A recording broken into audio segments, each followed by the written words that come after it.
Hi అండి, hello, నమస్తే. Welcome back to our channel భూమి ట్రెండ్. గులాబీ పువ్వులు చూసారా ఎంత చక్కగా వచ్చాయో. ఈరోజు నేను మీకు నా దగ్గర ఉన్న ప్లాంట్స్లో ఫాస్ట్గా గ్రో అయిన ప్లాంట్స్ ఏంటి, అవి ఎలాంటి కేర్ తీసుకోవడం వల్ల ఫాస్ట్గా గ్రో అయ్యాయి అనేది నేను మీకు చూపిస్తాను. గులాబీ చెట్టు చూసారు కదా, ఈ నాటి గులాబీ కొమ్మ నేను ఫస్ట్లో నాటినప్పుడు చాలా చిన్నగా ఉండిందండి. ఈ కొమ్మ మాత్రమే నాటాను. దీనికి సైడ్ నుండి కొమ్మలు వచ్చాయన్నమాట. చూడండి ఎంత చక్కగా పైన వరకు పెరిగింది. ఇక్కడ మొగ్గలు కూడా చాలా బాగా వస్తున్నాయి. పైన ఈ గుబురుగా వచ్చాయన్నమాట. చుట్టూ కూడా ఒక 4 మొగ్గలు వస్తున్నాయి ఇక్కడ. అవి కొంచెం పెరిగితే బాగా చూపించడానికి వస్తుంది. నెక్స్ట్ మల్లె చెట్టు చూడండి. ఇక్కడ మల్లె చెట్టు ఇప్పుడు మొగ్గలు వేసింది.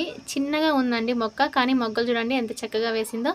ఇలా చిన్న మొక్కలే మనకి పువ్వులు బాగా రావాలి, మొగ్గలు బాగా రావాలి అంటే మనం మెయిన్ ఫర్టిలైజర్ పైన డిపెండ్ అయి ఉంటుంది. మనం ఇచ్చే ఫర్టిలైజర్ కరెక్ట్గా ఉందనుకోండి, అంటే మంచి ఫర్టిలైజర్స్ మనం ఇవ్వాలి అంటే ఏ టైంలో ఆ మొక్కలకి ఇవ్వాలో అది కూడా చూసుకోవాలన్నమాట.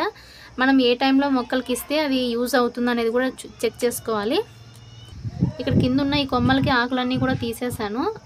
ఇలా తీసేయడం వల్ల మనకి కొమ్మ అనేది ముందుకు సాగుతుందండి. పైన చిగుర్లు అనేటివి బాగా వస్తాయన్నమాట. ఇక్కడ చూసినట్లయితే కింద వైపు చూడండి, మల్లె చెట్టుకి కింద నుంచి కొమ్మలు అనేటివి స్టార్ట్ అవుతున్నాయి. ఇక్కడ అలాగే ఇక్కడ చూడండి చిగుర్లు ఎంత చక్కగా వస్తున్నాయి ఇక్కడ. సో మనం ఇలా ప్రూనింగ్ చేయడం వల్ల మనకి ఇక్కడే చిగుర్లు రావాలని కాదండి, మనకి బేస్ నుంచి చిగుర్లు వస్తే మాత్రం చాలా హెల్తీగా ఉంటుంది ప్లాంట్. అలాగే ఆ వచ్చే చిగుర్లు ఏవైతే ఉంటాయో ఆ చిగుర్లు స్ట్రాంగ్గా ఉంటాయన్నమాట. ఈ కొమ్మ అనేది స్ట్రాంగ్గా ఉంటుంది. సో ఎస్పెషల్లీ మనకి బేస్ నుంచి వచ్చే కొమ్మలు ఏవైనా కానీ స్ట్రాంగ్గా ఉంటాయి. ఈ పైన వైపు వచ్చే కొమ్మలు మాత్రం కొంచెం పలుచగా ఉంటాయి, కాకపోతే ఎక్కువ స్ట్రాంగ్గా ఉండవు. ఇక్కడ వచ్చే కొమ్మలు మాత్రం ఖచ్చితంగా బాగా స్ట్రాంగ్గా ఉంటాయి. ఈ కొమ్మలకి మళ్ళీ నెక్స్ట్ మనం ప్రూనింగ్ చేసినా కూడా ఎక్కువ కొమ్మలు వచ్చే ఛాన్సెస్ ఉంటాయన్నమాట. ఇప్పుడు నెక్స్ట్ వచ్చేసి అల్లం మొక్క చూద్దాం. నేను పెంచిన మొక్కలన్నిటిలో అల్లం కూడా చాలా ఫాస్ట్గా గ్రో అయిందండి. ఇక్కడ మీరు చూస్తున్నారు కదా అల్లం మొక్కలు ఎంత చక్కగా వచ్చాయో. నా ప్రీవియస్ వీడియోస్లో నేను మీకు చూపించాను. నేను నాటినప్పుడు అల్లం చాలా చిన్నగా నాటాను అనమాట. జస్ట్ ఒక మొలక వచ్చింది, ఆ మొలకని అక్కడ కట్ చేసి అలానే నాటేశాను. ఆ మొలక ఇలా ప్లాంట్ లాగా వచ్చేసి లోపల బాగా ఊరింటుందన్నమాట. అల్లం పెంచుకోవడానికి ఎలాంటి ఫర్టిలైజర్స్ యూస్ చేయాల్సిన అవసరం లేదు, అలాగే ఎలాంటి పెస్టిసైడ్స్ కూడా అవసరం లేదండి. అల్లం చాలా హెల్తీగా న్యాచురల్గానే పెరుగుతుంది. దీనికి వాటర్ ఒకటి వేస్తూ ఉంటే చాలన్నమాట. చూసారా అల్లం మొక్క ఎంత చక్కగా వచ్చిందో, లోపల అల్లం కూడా బాగా ఊరింది. సో ఇప్పుడు మనకి ఇందులో ఎంత అల్లం అయితే కావాలో దాన్ని తీసేసుకొని మిగిలింది అలాగే నాటేద్దాం. నేనైతే నా కిచెన్లోకి సరిపడా కొంచెం అల్లం మాత్రమే తీసుకుంటున్నాను. ఒక 2 డేస్కి సరిపడా తీసుకుంటాను అనమాట. తర్వాత మిగిలింది అలానే నాటేస్తాను. మళ్ళీ మనకి లోపల మనం ఎంతైతే అల్లం నాటింటామో అది ఊరుతుంది అనమాట లోపల వైపు. సో అలా రావాలి అంటే మనం తీసుకున్న అల్లాన్ని వేరుతో సహా అలానే నాటేసుకోవాలి. చూసారా నేను ఇక్కడ ఈ అల్లం తీసేసుకున్నాను. అల్లం తీసేసి మళ్ళీ మొక్కని అలానే నాటేసాను అనమాట.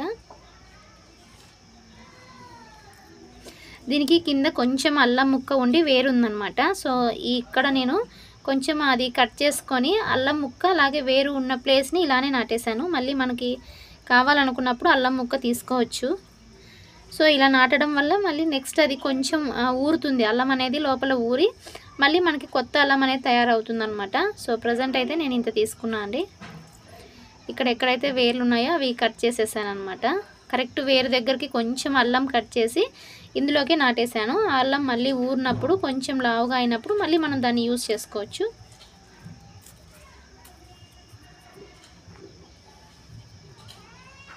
ఇక్కడ కూడా చూడండి గులాబీ కొమ్మకి కింద నుంచి బాగా చిగుర్లు వస్తున్నాయన్నమాట. మొన్ననే నేను ప్రూనింగ్ చేశాను కదా 2 డేస్ బ్యాక్, అప్పుడే ఎంత బాగా చిగుర్లు వచ్చాయి చూడండి, మొగ్గలు కూడా వస్తున్నాయి. ఓకే అండి, మరి చూసారు కదా, ఇదండి ఇవాళ వీడియో. ఈ వీడియో మీకు నచ్చినట్లయితే లైక్ చేయండి, షేర్ చేయండి. అలాగే కొత్త వాళ్ళు ఎవరైనా ఫస్ట్ టైం నా వీడియోస్ చూస్తూ ఉంటే please subscribe my channel. Thanks for watching.